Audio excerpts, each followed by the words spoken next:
परलोक में रहने की अवधि के पहले भाग में विश्राम, दूसरे में स्वर्ग नरक होते हैं, तीसरा भाग पुनर्जन्म की तैयारी में व्यतीत होता है।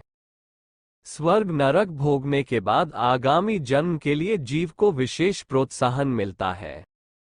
नरक भोगने वालों के साधारण पाप तो प्रायः नष्ट हो जाते हैं, किंतु आदतें शेष रह जाती हैं। इन आदतों को आध्यात्मिक भाषा में संस्कार के नाम से पुकारा जाता है। ये आदतें तब तक नहीं छूटती जब तक कि जीव उन्हें ज्ञानपूर्वक पहचानकर छुड़ाने का वास्तविक प्रयत्न न करे। बंधन के कारण यही संस्कार है। जीव स्वतंत्र है, वह अपनी इच्छानुसार संस्कार बनाता है और उन्हीं में जकड़ा रहता है। यह माया और कुछ नहीं, अज्ञान का एक पर्यायवाची शब्द है। अपने आप को खुद अपने ही अज्ञान के बंधन में उलझाकर दुखी होना बड़ी विचित्र बात है। ऐसी गोरख धंधे को दुस्तर माया के नाम से पुकारा गया है। शुभाशुभ कर्मों का फल भोगने के बाद भी उसके पूर्व संस्कार नहीं मिटते। जैसे एक जुआरी धन संपत्ति हार जाने पर भी जुआ खेलने की इच्छा करता है, शराबी अनेक कष्ट सहकर भी मद्यपान की ओर लालायित रहता है, उसी प्रकार पिछली आदतों के कारण जीव पुनर्जन्म के लिए स्थान तलाश करता है। यह मध्यम श्रेणी के व्यक्ति प्रायः पुनर्जन्म जैसी स्थिति के वातावरण में आकर्षित होते हैं। मान लीजिए एक व्यक्ति इस जन्म में किसान है, सारी उम्र उसके मन पर खेती के संस्कार जमते रहे, अब वह अगले जन्म में भी दुकानदार होने की अपेक्षा किसानी ही पसंद करेगा।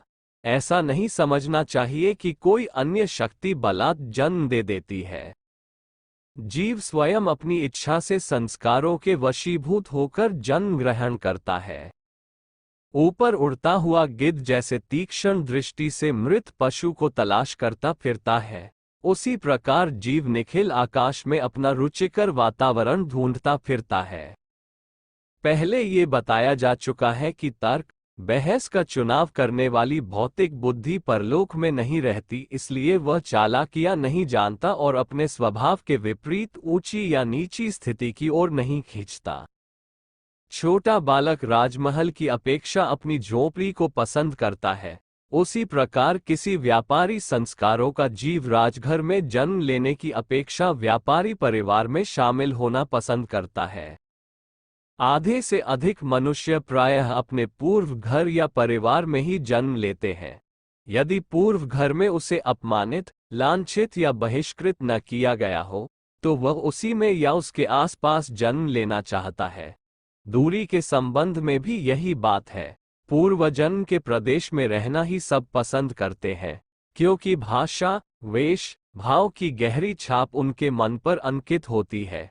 इटली का मनुष्य भारतवर्ष में या भारतवर्ष का टकी में जन्म लेना पसंद न करेगा। कोई विशेष ही कारण हो तो बात दूसरी है। हमारी स्थूल इंद्रियों के लिए ये पहचानना कठिन है कि किन स्थानों में कैसी मानसिक स्थिति और आंतरिक वातावरण है, पर परलोकवासी इस बात को बड़ी आसानी से पहचान लेते हैं। वे जहां ठीक स्थिति देखते हैं, उस परिवार के आसपास डेरा डालकर बैठ जाते हैं। परलोकवासियों को पिछले कई जन्मों का भी स्मरण हो आता है। यदि वे पुराने घरों में अधिक स्नेह रखते हैं तो उनकी ओर खींच जाते हैं। बहुत समय व्यतीत हो जाने पर उन परिवारों की ओर अपनी मनोवृत्ति में अंतर आ जाता है तो भी वे कभी कभी खींच जाते हैं।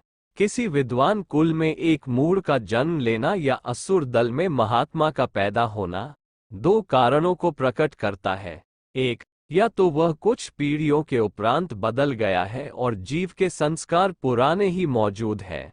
दो, या वह जीव दूसरे ढांचे में ढल गया है और केवल व्यक्तिगत स्नेह के कारण उस कुल में खींच आया है। हम बार बार दोहरा चुके हैं कि जीव स्वतंत्र है, वह अपने आचरणों से संस्कारों में आसानी से परिवर्तन कर सकता है। जब किसी परिवार में कोई विपरीत स्वभाव की संतान पैदा हो तो समझना चाहिए कि या तो ये कुछ बदल गया या वह जीव प्राचीन मोह के कारण ही उसे बेमेल संयोग मिला है। जिस परिवार में जन्म लेना जीव पसंद कर लेता है, उसके आसपास मंडराने लगता है, अवसर की प्रतीक्षा करता है। जब किसी के पेट में गर्भ की स्थापना होती है, तो वह उसमें अपनी सत्ता को प्रवेश करता है और 9 मास गर्भ में रहकर संसार में प्रकट हो जाता है। कई तत्वज्ञों का मत है कि वह गर्भ पर अपनी सत्ता जमाता है और पूरी तरह शरीर में तब प्रवृत्त होता है जब बालक पेट से बाहर आ जाता है। हमारा मत है कि संभोग के समय रज वीर्य का सम्मिलन होकर यदि गर्भ कलल बन जाए तो उसमें कुछ ही क्षण उपरांत जीव अपना अधिकार कर लेता है और गर्भ में रहने लगता है। ये समझना ठीक नहीं कि गर्भ में बालक को बड़ा कष्ट होता है, क्योंकि उस समय तक गर्भ का मस्तिष्क और इंद्रियां अविकसित होने के कारण जीव को पूरी तरह बंधित नहीं करते और जीव का कुछ भी विशेष बंधन नहीं होता। वह उदर में घोंसला रखता है, पर अपनी चेतना से चारों ओर परिभ्रमण कर सकता है।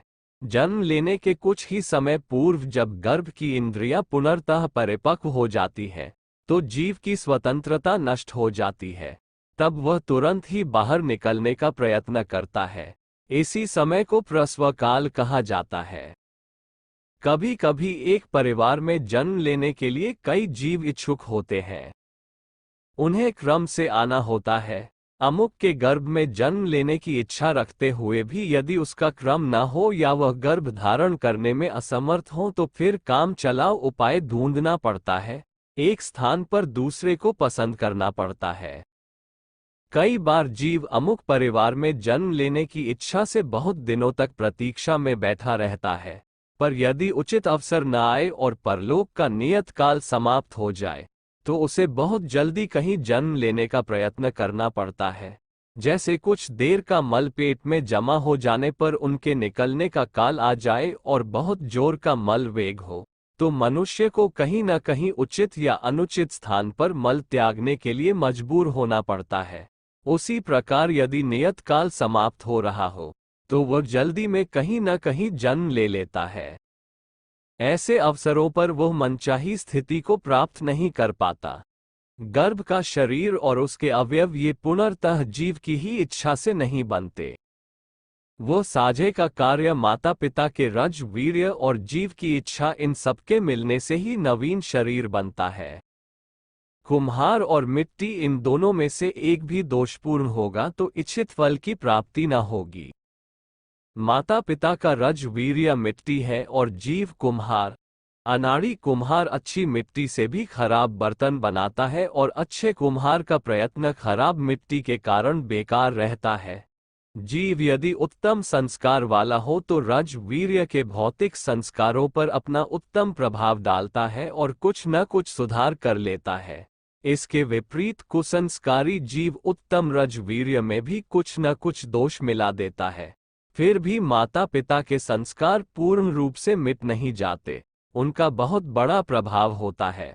माता पिता की भावनाओं का प्रभाव गर्भ शरीर पर पड़ता है। यदि जीव ऊंचे दर्जे का न हो तो उसे उन शारीरिक संस्कारों के क्षेत्र में ही रहना पड़ता है। देखा गया है कि व्यभिचार द्वारा उत्पन्न हुई संतान बहुधा दुष्ट होती है, क्योंकि गर्भाधान के समय माता पिता का अंतरात्मा पाप कर्म के कारण बड़ा व्यग्र रहता है। वही संस्कार गर्भ पर भी उतर जाते हैं। कुछ जीव किन्हीं खास दुष्ट आदतों में बुरी तरह प्रवृत्त हो जाते हैं। वे किन्हीं इंद्रियों का बार बार दुरुपयोग करते हैं। हर बार उन्हें नरक भोगना पड़ता है, पर वे आदत से इतने मजबूर होते हैं कि दंड भोग कर उसे भुला देते हैं और फिर उसी आदत का अनुसरण करने लगते हैं। ऐसे जीवों की वे इंद्रियां कुछ जन्मों के लिए छीन ली जाती हैं। जैसे मध्य प्रांत के मंत्री मी शून्य खैर को कांग्रेस की सदस्यता से 5 साल के वंचित कर दिया गया था, या जैसे बंदूक का दुरुपयोग करने वालों से सरकार लाइसेंस जब्त कर लेती है, इसी प्रकार अदृश्य सत्ता यह आवश्यक समझती है कि इसकी अमुक इंद्रियों को जब्त कर लिया जाए ताकि वह आदत अगले जन्म में छूट जाए। जन्म से गूंगे, बहरे, अंधे, अपाहिज, नपुंसक वे होते हैं जिनने अपनी उन इंद्रियों को अनुचित रीति से उपयोग करने की आदत डाल ली होती है। फिर भी यह भोग योनि नहीं है। जीवात्मा उनका भी जागृत होता है और वे चाहें तो इच्छानुसार अंधकार से प्रकाश की ओर चलने के लिए स्वतंत्र है। कुछ मनुष्य इतने दुष्ट होते हैं कि वे जीवन भर अपनी सारी इंद्रियों का दुरुपयोग करते हैं। उन्हें जड़ योनियों में जाना पड़ता है। वृक्षादि में जन्म लेना भोग योनि है। उनमें जीव तो रहता है, पर क्रियाशील चेतना का अधिकांश भाग जब्त कर लिया जाता है। इन भोग योनियों में जन्म प्राप्त होना प्रभु की ही कृपा का चिन्ह है, क्योंकि बिना जड़ योनि मिले उन दुष्ट संस्कारों को भुला सकना उस अज्ञानी के लिए कठिन है, जब तक कि वो पुरानी बुरी आदतों को भूल नहीं जाता। अब उसकी उन्नति का क्रम यही से आरंभ होता है। वृक्ष के बाद कीड़े मकोड़े, फिर पशु पक्षियों की योनियां धीरे धीरे पार करता है, क्रमशः अधिक ज्ञान वाली योनि को अपनाता जाता है। डार्विन के उस मत को हम झूठा नहीं बताते, जिसके अनुसार वह कहता है कि एक छोटे से कीड़े से बढ़ते बढ़ते जीव पशु पक्षियों की योनि धारण करता हुआ मनुष्य बनता है। हिंदू धर्मशास्त्र इन योनियों की संख्या 84 लाख मानती है। भौतिक विज्ञानी उनकी संख्या इससे भी अधिक बताते हैं। जो हो, यह निश्चित है कि दुष्ट कर्म करने वाले, अपनी इंद्रियों को बार बार अनुचित रीति से प्रयोग करने वाले जड़ योनियों में जन्म लेते हैं और फिर वहां से उन्नति करते करते मनुष्य शरीर प्राप्त करने में हजारों लाखों शरीर बदलने पड़ते हैं। किसी योनि में उन्नति क्रम रुक गया तो वह योनि एक से अधिक बार भी ग्रहण करनी पड़ती है। जैसे फेल हो जाने पर विद्यार्थी को दूसरे वर्ष भी उसी कक्षा में पढ़ना पड़ता है। जड़ योनियों में जाने का दंड प्रायः उन्हीं जीवों को दिया जाता है जो अत्यंत दुष्ट होते हैं और अपनी क्रियाशीलता को पतनोन्मुखी कर लेते हैं। साधारण पुण्य पाप करते रहने वालों को दूसरी बार भी मनुष्य जन्म मिलता है, क्योंकि लाखों योनियों में भ्रमण करके उसने जो इतना ज्ञान संपादन किया है वो इतना उपेक्षणीय नहीं है कि जरा सी बात पर करोड़ों वर्षों तक भटकने के लिए उसी चक्कर में फिर पटक दिया जाए। मनुष्यों को बार बार यह अवसर दिया जाता है कि वे अपने अंतिम उद्देश्य परम पद को पाएं।